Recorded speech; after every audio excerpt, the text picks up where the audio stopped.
Hello, UOB clients and friends. This is Paul Devereaux speaking to you from Singapore on Wednesday. The US federal government once again heading towards a shutdown. Whenever I talk about a shutdown, I always start by saying don't confuse a government shutdown with a failure to raise the debt ceiling. A government shutdown happens when Congress fails to pass a funding resolution. The immediate effects are furloughs, delayed paychecks for federal employees, and the temporary closure of some government services. Failure to raise the debt ceiling is different. That would mean the US Treasury cannot borrow to pay obligations that it has already incurred. That would quickly lead to a sovereign debt default, and that would be very serious indeed. The potential shutdown is about funding. Democrats in the Senate have said they won't support a funding resolution that includes money for the Department of Homeland Security unless it also includes reforms to immigration and custom agencies, which have been receiving a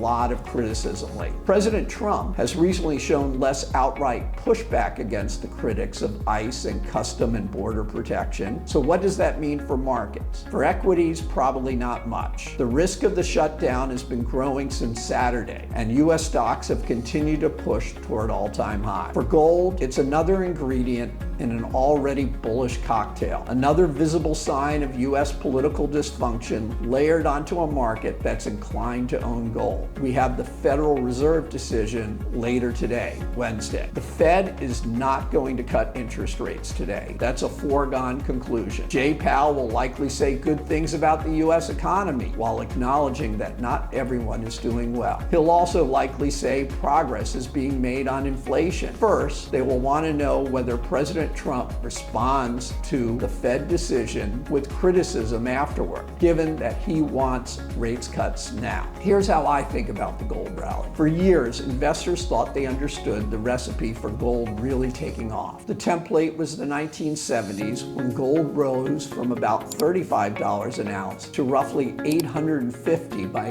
1980, more than a 20-fold increase. That happened in an environment of high inflation, weak growth, bonds delivering poor real returns, and stocks going nowhere in real terms. The US economy is growing strongly. Stocks are near record levels. Bonds are delivering solid returns again. And this is the most interesting. The old template was incomplete. Countries around the world need foreign currency reserve. Holding US dollars increasingly means trusting US politics, including trusting President Trump. Many governments are uncomfortable with that. Gold carries no political signature. Central banks are buying it and plan to buy more, and speculators are front-running that demand. If that's right, gold isn't rising because the system is breaking. It's rising because trust is being repriced.